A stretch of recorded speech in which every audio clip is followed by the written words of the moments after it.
Welcome to the quickest ever episode of Word Up you'll ever have experienced. That's usually Darren's main line to the ladies. I pitched the idea of Word Up Bite Size. Word Up Bite Size, I like that. You won't pass a GCSE watching this either. Well, you never pass a GCSE watching Word Up anyway, fuck's sake. But to hear, do you know something?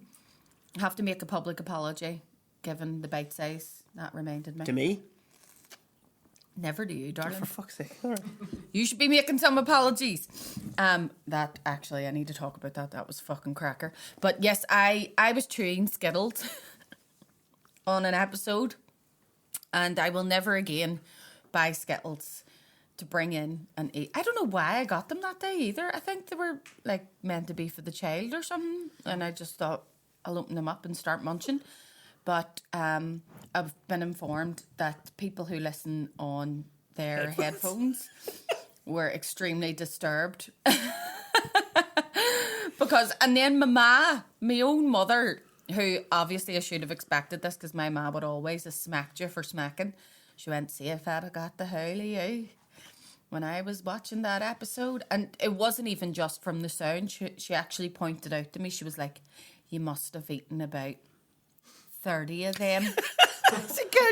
Do you know, in other words, like saying, watch your weight? Like, you must have, for someone who's trying to do slimming, you must have eaten, she said, 30 of them Smarties. Here's me, they were Skittles. I don't know why I get into the semantics of what they were. Smarties would have been better. They would have ate them quicker. I would have, they wouldn't have been as chewy, because one Skittle takes ages. That was like, and like Curtis said to me, Bronagh, like, one or two, it might be like cute, you know, like, Ash just having a wee Skittle. He was like, by the time I finished the episode, I wanted to smash her face in, like, just that.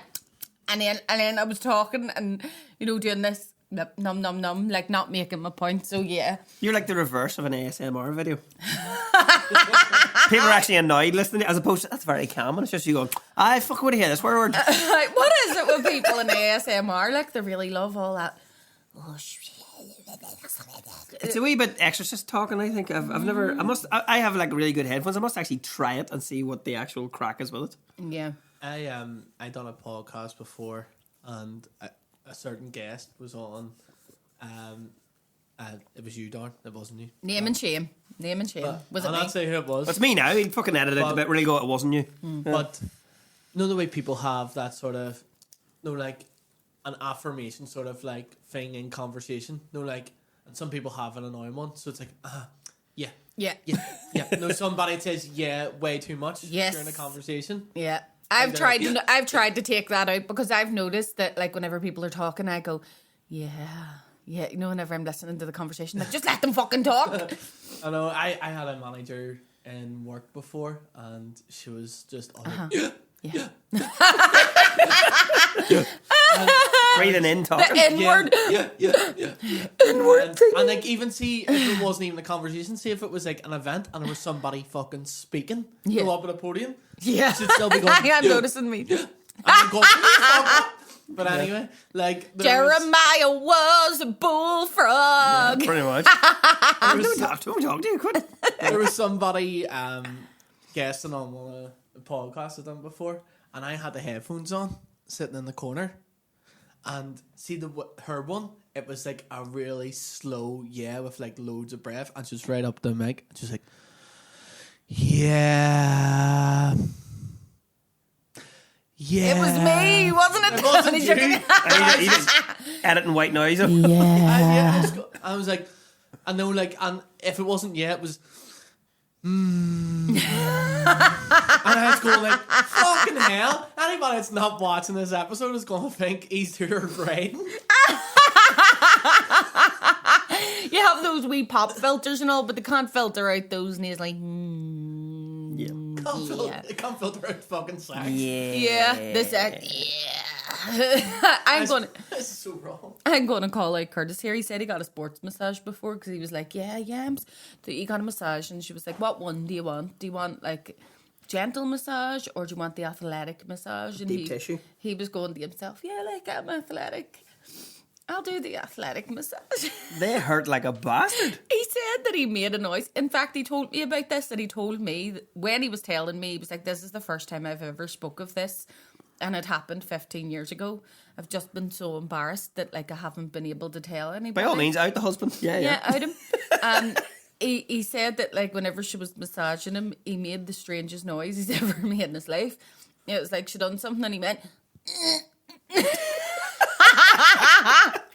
And he was like nerve, you know? so embarrassed for himself. You should be scared for yourself. But yeah, I don't ASMR I don't get. I like that. This is gonna sound strange. My ADHD brain, the way people have white noise and stuff. Have you ever heard brown noise? Brown noise? It sounds like it's a fart or something. Like, How did I know it was going to be brown? because of the giggle before I said it, was it? Right, explain this to me. So I know white noise is just kind of like an atmospheric noise to help kids sleep and stuff. What is a brown noise? Brown noise has it has more. I would say it has more texture to it.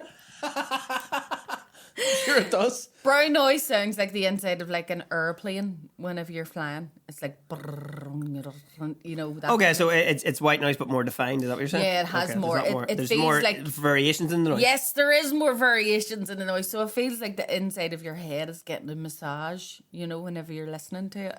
As somebody who does not have ADHD, I love you explaining this stuff to me. I'm just sitting there going, the fuck you on about? What are you talking about? Yeah. What's it like to be normal? Well, you're not normal. I'm not normal. I do stand up for God's sake. Normals, I'd imagine people who are normal are very dull. Yeah. I prefer my wee weird bunch of mates. They're much more crack. In your that's I love learning about everybody's. Quick, explain it to me. That's class. Yeah, it's a gig. And people with normal jobs. Do you know what I mean? And they're like, yeah, and I went in and I did this, and you go, I would love to do that for the day. Like just have a normal job. There's nothing wrong. I have a normal job too that I do when I'm not doing stand up. But it's when people only have a normal job, like they don't do anything else. Yeah, that's weird. You're like, what do you do? And they go, walk the dog. And you go, yeah, you know, yo-yo champion. I would love to be like. I remember doing a wee thing before about I'd love to be one of those chamomile tea bitches. You know, who can just drink a chamomile tea and be like, so lovely, content. It's fucking rotten. Yeah, do you know, like those people who can drink a tea like that and be like, yeah, that's the greatest part of my day.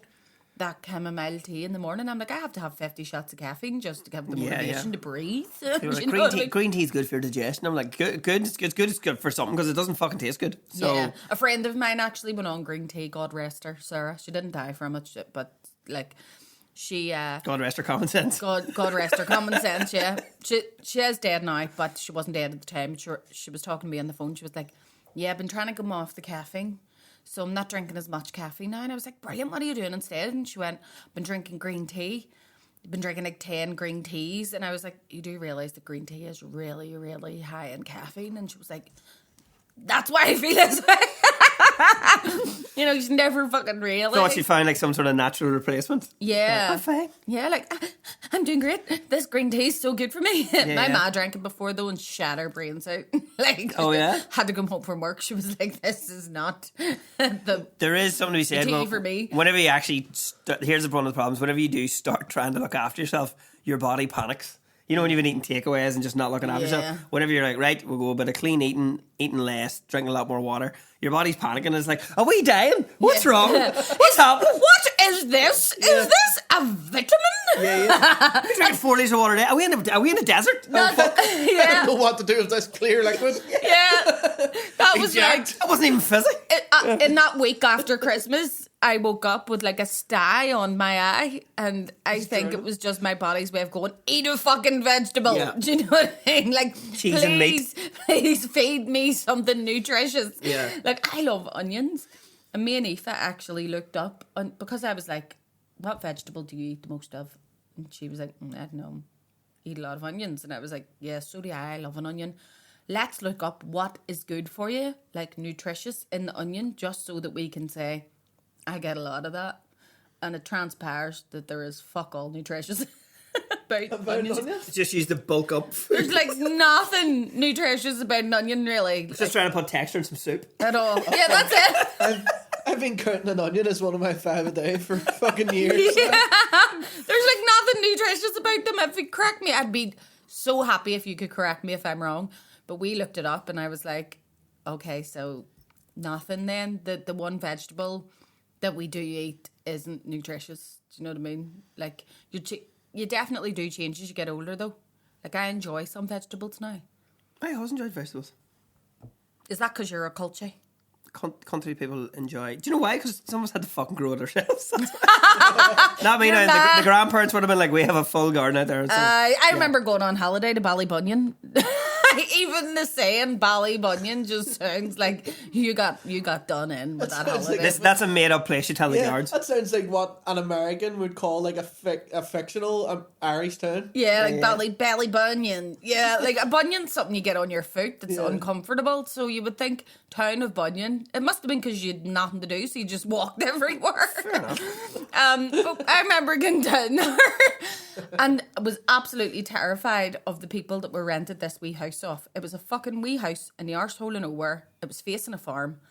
And I remember getting in and I did not understand a word the woman was saying to me. She was going, "How's what you like down here?" And I was terrified because she had like teeth missing and all. And I just remember being like, "Mommy." And I was like, Don't worry, Bronagh, she didn't understand a word you were saying. What is, exactly. I was like, what is there to do down here? And I remember the absolute cheek of them. They were like, there's a farm across the street. So you can get up at 5 every morning and collect the eggs. And we met this girl on the farm who was the daughter of the person that lived in the farm. We called her Carmel. I wonder if she's still out there somewhere. And she like let us come over at all hours in the morning to collect the hen's eggs. And I was really jealous because my sister's got this job. And I was like, well, what am I going to do? And my mum was like, look at this. There's pantry in the garden. Pantry just growing as much as we can eat. And I was like, what the fuck? Apparently it's a kind of cabbage. Right. So my mum was all biz because she could go out and cut her own pantry. And like that was a holiday. Okay, you're not culture enough to know some kids go to Disneyland. We went to a wee house beside a farm where they got free child labour and we could pick all our own cabbage for our dinner. We used to go to Killybegs. It's a fishing port. It stank. We went Did there it like actually? 4 years in a row. What do you mean? Killybegs, it's in Donegal. Bags in general? Yeah, Killybegs, yeah. Kill your bags. Kill your bags. No, Killybegs in Donegal. We went there like 3 or 4 years in a row, stayed in the mobile home on the beach. Now, beach is gorgeous. The town was like a wee village. Caravan. No, as in like this thing had no wheels. They'd fucking landed in with a crane. It was a mobile home. Oh, really? It was a mobile. Oh, it was a proper mobile. Yeah, it was a wee proper, like a caravan park, but there was space for people to bring. We didn't have a fucking caravan to bring. But no, we had to be like, can we stay in that one? Caravans are actually movable. They're all just mobile homes, but you call them caravans, don't you? Well, no, caravan's the one with the wheels that you tow around in the back of your... Aye, but we just call... Right, okay, debate. They're all caravans, do you? A caravan site is a caravan site. Yes. Like, it doesn't matter if it has no wheels on it. It's still a caravan. Okay. Like, that's what we call... Whenever you say mobile home, it sounds like those people that go, oh, I've just purchased a holiday home in County Antrim. And you're like, you got a caravan in Newcastle, didn't you? Do you know what I mean? You have a caravan somewhere. But caravans are fucking bougie now. Caravans were the best holidays as a kid. Like, I loved the caravan. They are. I mean, they're fucking about the price of a house now. Aye. Like, to buy a good caravan, you need a mortgage. I looked up one of those camper vans. It was like 58 grand. I was like, all right, no. Yeah, they're ridiculous. I'm not gonna... They were like the definition. See, like, the idea of, like, one of those fucking Volkswagen campers. The idea of them was that they were, like, fucking cheap Hippies. ways to transport people. Yeah. And then now it's, like, the fucking dearest thing. Yeah. It's because like... they come with, like, heated fucking seats. The bougie people go to festivals in them. Someone's converted one out of a scrapyard and they're charging you 58 or fucking 30 grand to rent it. And the rest of us are just like, does anybody know how to put up a tent? Yeah. Do you know what I mean? Yeah. Whenever you're like, why is it cheaper to go to Spain now? It actually is. I'd love to go to Cork in a caravan, but I'm just going to go to Barcelona for a month instead. Yes. Me and me playing bands. Like, growing up, your thing was always like, right, we're just going to rent. Like, I'd love a van, a wee camper van, and like we're going Papa to fucking was tour a about the place. rolling stone. And then like when it got to the stage where you could fucking rent a van, I was like, happy days, here we go. See how much this costs. $2 grand for fucking 5 days. What? No. You're like, we're going to be playing about 60 people in Liverpool, Manchester, Yeah. London. You can't afford that. We're already operating at a loss if we book that van. Pretty much. I know, I just don't get it. But I absolutely love this week's word. Do you want to hear it? I was going to say, is this anything to do with what we've been talking about? Because that'd be nice. But I suppose it kind of is, because if you defenestrate someone, you can essentially make them homeless. Okay. So defenestrate. Give me a meaning. My father said to me, pick a window because I'm about to defenestrate you. Okay. Is this like the landlords during the famine? Might I just add that this actually was my dad's favourite saying to people. Pick a window, you're leaving. Pick a window, like you're going out it. Yeah. I think it was nice that he actually gave you the choice. Is it debate one's content? It's to throw someone out a window. Right. That's the actual word for just that action. Just that action. Just the windows. Just the windows. To fuck somebody out the window. Not he put him out the fire exit. To defenestrate them. He defenestrated him out the window. It can be used in language today to say if you were to unceremoniously throw somebody, or to, like, you know, whenever you're like, get in the bin. Do you know what I mean? Or like, say you throw a MP out of power. But it's a real, like, down way of saying, like, get out. They were thrown out. You were unceremoniously chucked out. Do you know what I mean? The bouncer defenestrated me from the nightclub. Yes. yeah. Fucking right. I defenestrated my fucking kebab out of my mate's golf. Yeah. We thought that she had been defenestrated by her boyfriend, but it turned out she just threw herself out the window because she wanted to die. Do you know what I mean? Needed something for the Facebook. Yeah, that actually was one of the examples. It was like, for defenestration was suspected, but it turned out that this was actually attempted suicide. And it was like, okay, all right then. That's a lot darker than what I wanted to talk about on the podcast. Yeah, people are going to be like, right, I know what that word at the end means. Go and find out what defenestrate means. So they can be like, oh, Jesus, right? Oh, God, they thought that she had been defenestrated, but she actually done it on purpose. So it was defense. So was it... So it's defenestrated, defenestration? Are these all? These are the proper words, are they? Okay. Defenestration. Yeah, because they'll tell you. Okay. Yeah. Like, they're not used in modern language much anymore, but I think they should be. Yeah. As again, these are all words that I think should be brought back. It's like Bring back defenestrate. Reads is a very Dickensian kind of... Yeah. in medieval Edinburgh, they would have defenestrated their shite. Out the window. Yeah. Do you know that that's why there's still a law? Did you ever see that YouTube guy that like goes about and he breaks all the real archaic laws? And there's like, you're not allowed to defenestrate your rug out the window. Do you like how I used that? Ah. And it was like, you're not after 9 a.m. in the morning. But it must have been because people would have shook out the rugs, and like, you're not allowed to do it during a time when people are going to be walking in the street below.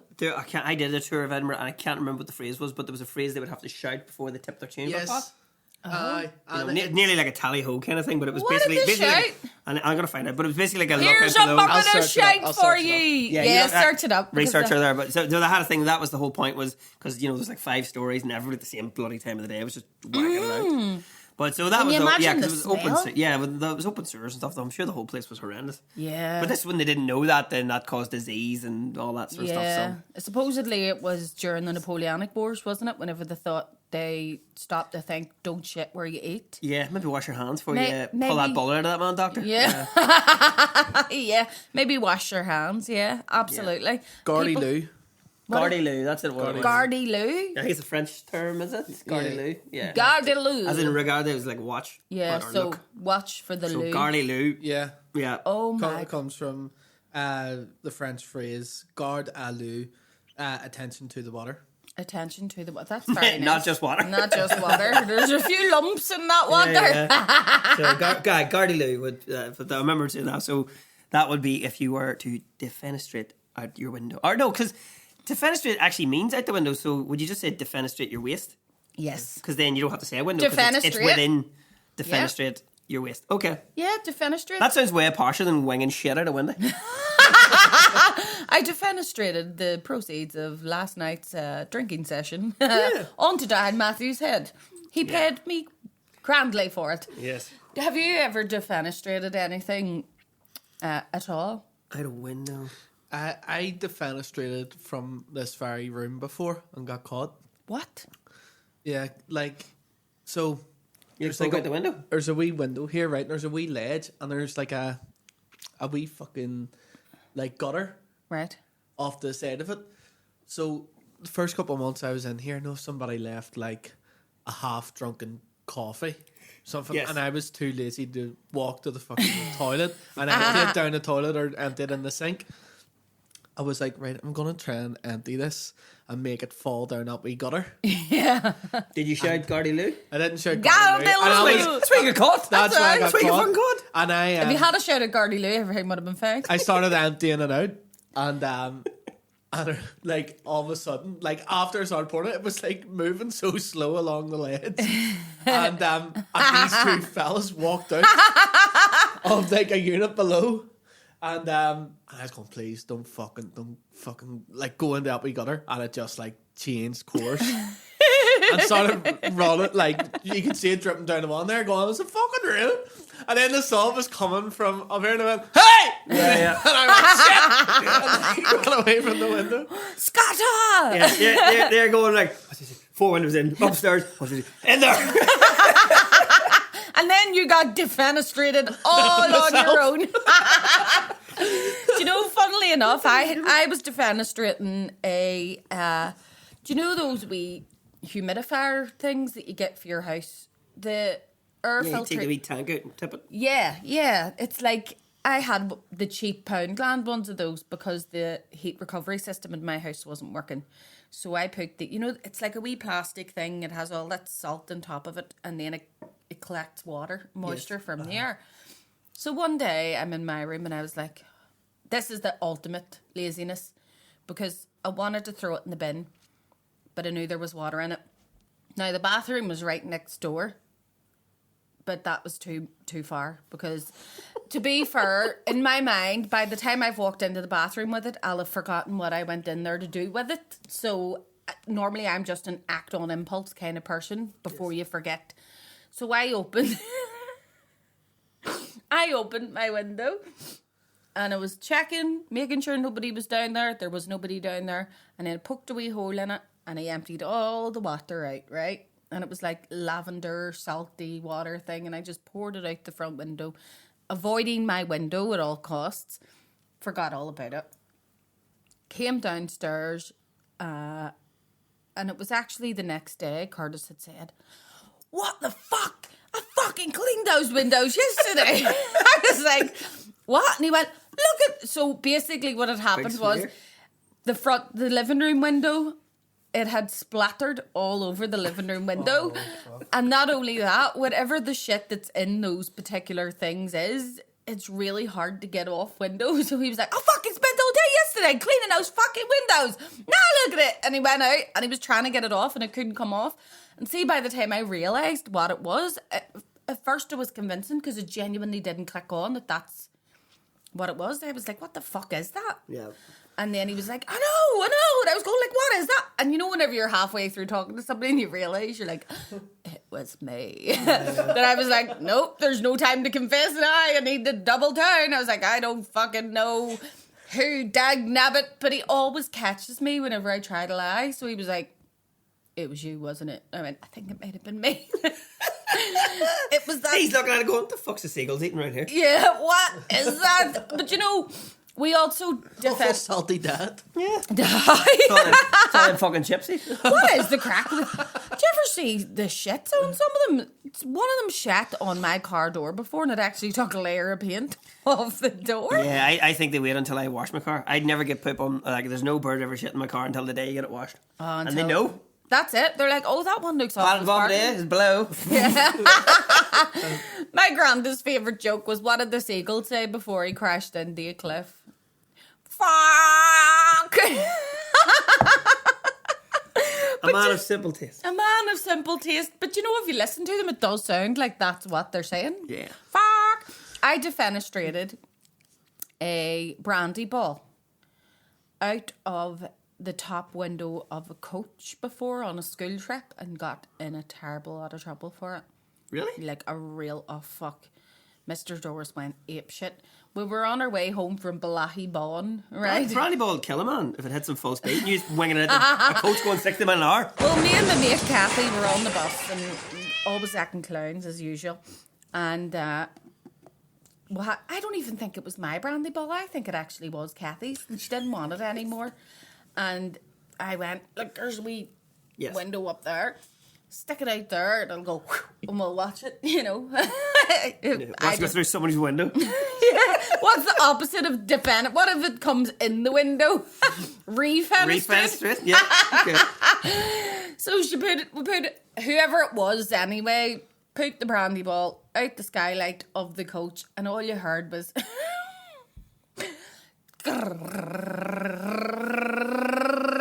it must have just rolled down the coach. Yeah. But the teacher and the fucking caretaker who was driving the coach on the motorway was going, there's something wrong.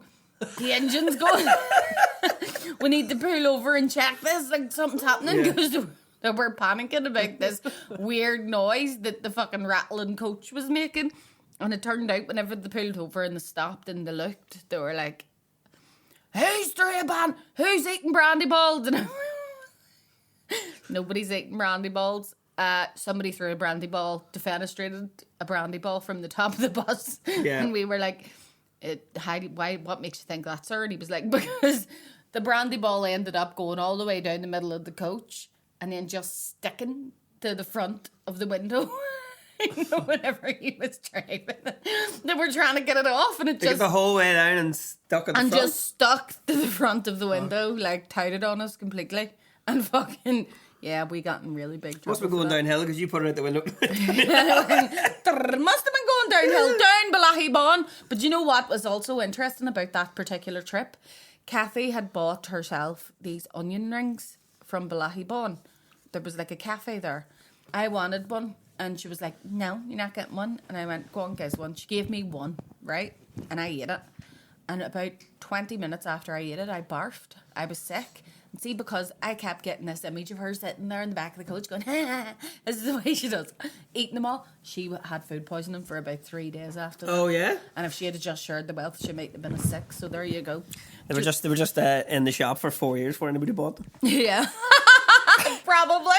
Right, what we so got? the dirty word is... Sacofricosis? Yes, it is. See, this has caught me before. Sac or sick. It could be both, you see. So, Sack, I'm assuming. Sacofricosis. I'm assuming it's sack. I get to say the words whatever way we want to say them because nobody says them anyway. So Oh, wow. we can just start a trend. Sacofricosis, right? Think of frick. Have we done this one before? I know what this is already before I looked it up. So I was like, have we done it? Maybe. I don't think we have. So that's the clue, because I would look at this and be like sarcophagus, so I thought it was some sort of fucking bondage wrap it up thing. Supercalifragilisticexpialidocious. So frick is the clue. Friction, like. Oh, friction. Sacofricosis. Is this somebody gets turned on? I'll give you a you hint. rub it up together. Via an old prophecy, Confucius says, man with hole in pocket, feel cocky all day. Confucius also say Confucius did not say that. man with 2 holes in pocket never feel too cocky. Yeah. So sacofricosis is usually when a hole is cut in the pocket of a man. This sounds like a hole is cut in the pocket of a man, in the pocket of a man. It's a Christy Moore song. It is. Oh, he's sacofricosis. Yeah. You want to see his encore that night, man? He did fucking sacofricosis and then Joshua goes to Stuttgart. It's class.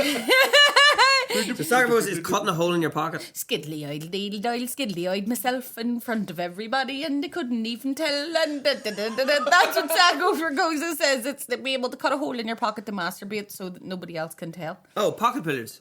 What? I used to call that pocket billiards, playing with your balls with your hands in your pocket. There's a ska band from Belfast called Pocket Billiards.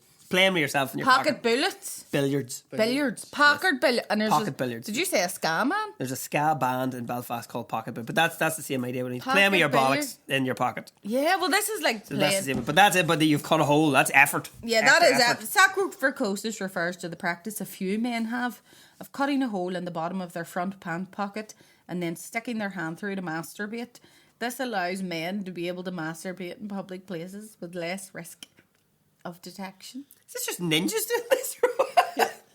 Black robe pocket. It says see docking. Who's good enough to like do that without nobody noticing that your hand's fucking moving ferociously in your pocket. He's away. I'm getting away with it. He's really jangling that change in his pocket there. Like the old joke about like the guys in the old porno theaters that had like the giant coat on because then it's just like hands in the Big sleeves. trench coat, like giving it stacks. Like, can you see? It like, says do you want here, me to? see docking. I need to see docking now. What the fuck? Can you Docking. tell what it is yet? Oh my god! Docking! What? Docking is a form of masturbation that involves two people, usually men. The foreskin of one partner is pulled back and the other's foreskin is stretched over the tip of his penis. I'm getting some serious sci-fi. What is fucking wrong with you? The two penises, after being locked in place, are then stroked so that the skin is moved back and forth over the two glands. That's like a Chinese finger trap. It is! That's what it looks like. It looks like it's... Zoom in on that. There's a picture! Glands. So hang on. So is this just the fancy way to say that? No. No, this is more like it's I similar don't know to. why they've... Because it's masturbation in some way. Okay. I don't know why this is... Sorry for cautious. Forth over the glands. Did you know that it was called a gland? Oh, your glands. Glands is the tip of your penis. It's a gland. Glands. Oh, glands. Sorry. Glans. Okay. Glands. I didn't know that. No. It sounds dirty. She stroked my Yeah, it's glands definitely last not night. gland. It's a medical term, isn't it? So it's okay. It may not be considered docking, but a few women have substituted a dildo for the second penis. Oh, We're all that trying would to be work like that out now. the pegging version of docking. Crayon about a paper. So if you get a dildo and hold it up to your man's glands. Your man's glands. But then a dildo doesn't have a foreskin. So how can their Yes. thing. Yeah. So basically, two Jewish people can't do this. Yeah, they can't. It's anti-Semitic, this docking. it's exclusionary. It's exclusionary. It's like We're denying these everybody. people agency. Everybody can come in if you like docking. It's not very fucking cross community. It's cross-contamination is what it fucking is. Sacrifice is cutting a hole in your pocket. What are we? You'd get involved for that. Imagine doing the washing and somebody going, "Where's your fucking hole cut in your pocket?" Do you know that there is actually a sexual term for people who enjoy touching Fusing people on cheeses. public transport, right? And that actually happened to me before. A wee old man got into my taxi whenever I was younger and he kept stroking my leg and it really disturbed me. I was in school in secondary school, and to this day it still gives me the ick. I remember I had an orange in my pocket at the time, like a mandarin, and I was so disgusted by the fact that he kept stroking my leg in my hand that I threw the orange away. Should have fucking threw it at him. I know, and I go, why fucking didn't I horrible. say anything? It was a wee old man. But that goes to show you how people, you never know. You know, whenever you go to people, why didn't you say something? I was like just so frozen with fear. I was like, Fight or what's he flight. Like, doing? I'm gonna fuck this. Yeah, and I get out of the taxi. I actually remember that day because I handed the taxi driver a $5, which was a lot of money for me. And I must have been so distracted that I forgot to get my change. And I walked into school, and whenever I went to get my break, because it thrown me orange away, I had no fucking money. But then whenever I saw that definition, I was like, that wee man had that. He had that illness where Or it was just a But ramen. that's actually physically reaching out and touch somebody, which is creepy because it's an old man and a schoolgirl.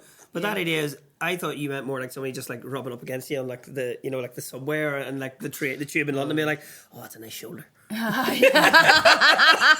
a lot of that in London because you ever get on the trains.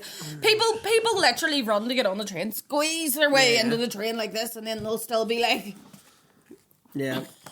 trying to read their book.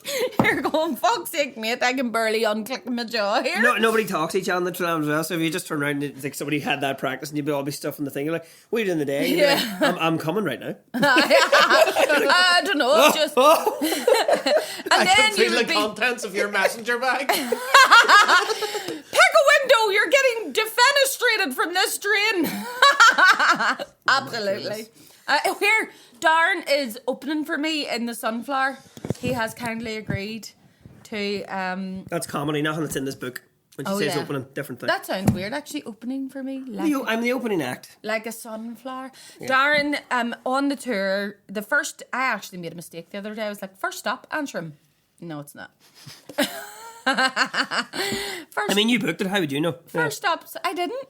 You didn't book it? No, Aoife is my purveyor of all things, like business related. Okay. So she does all that for me, and she booked it. So she's taking care of the tour for me, which is absolutely big up Aoife. She is the fucking best. Okay, so she's going to pay me my protection money for using the sunflower then? She's going to pay you. I get the backhand of that. That's okay. Yeah, so that's fine. I'm okay with that. Darren is the opening act at the Sunflower, which I think is fantastic because like everybody loves you on the podcast and stuff as well. Anyway, so and the tickets are flying out, so make sure you get your tickets.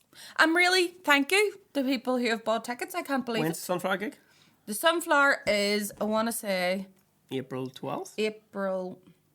Oh, I've got that right because I put it in my diary like last night. I should know. It should be April 12th. Let's see.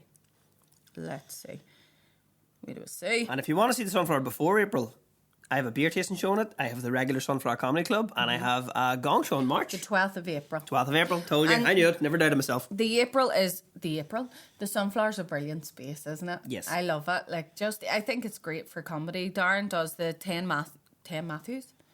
There's only one Matthews. Am I having a stroke? In through your public pocket?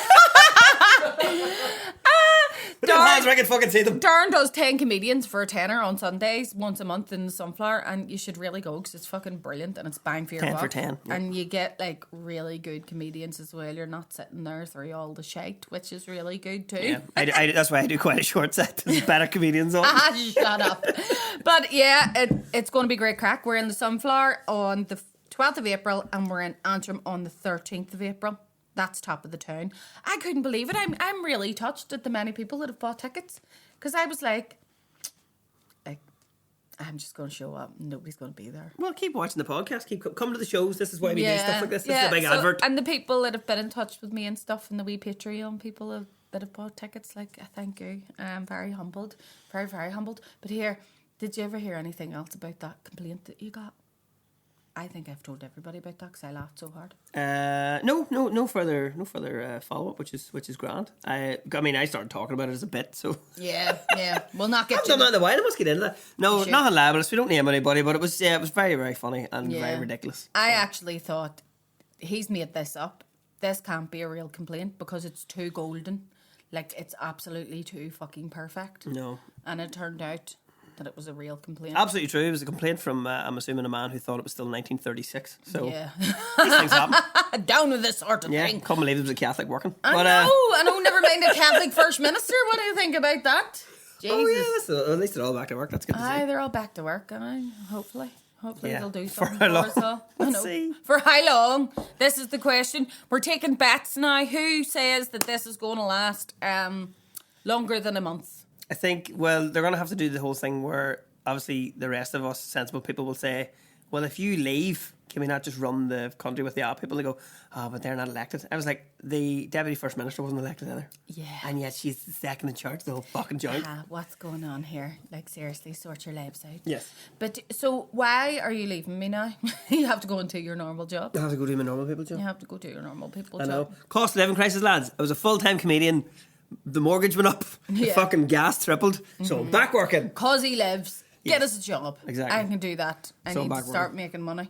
Yeah, definitely. But thank you so much, Darren, for coming on today. And next time we're back, we'll talk about how organised we were this morning. Yeah, we will. We'll talk. Rona brought me food from Tim Hortons to stop me shouting. She was, if he's eating, he won't be giving off. He won't tell me off if he has a mouthful of sausage. Yeah, you'll be docking that sausage later. Be docking out your hole. Sorry. Anyways, leave before I say anything else that's really, really like cancelable. Yes. I'll see you later. Thanks for joining us. Thank you. You're dope.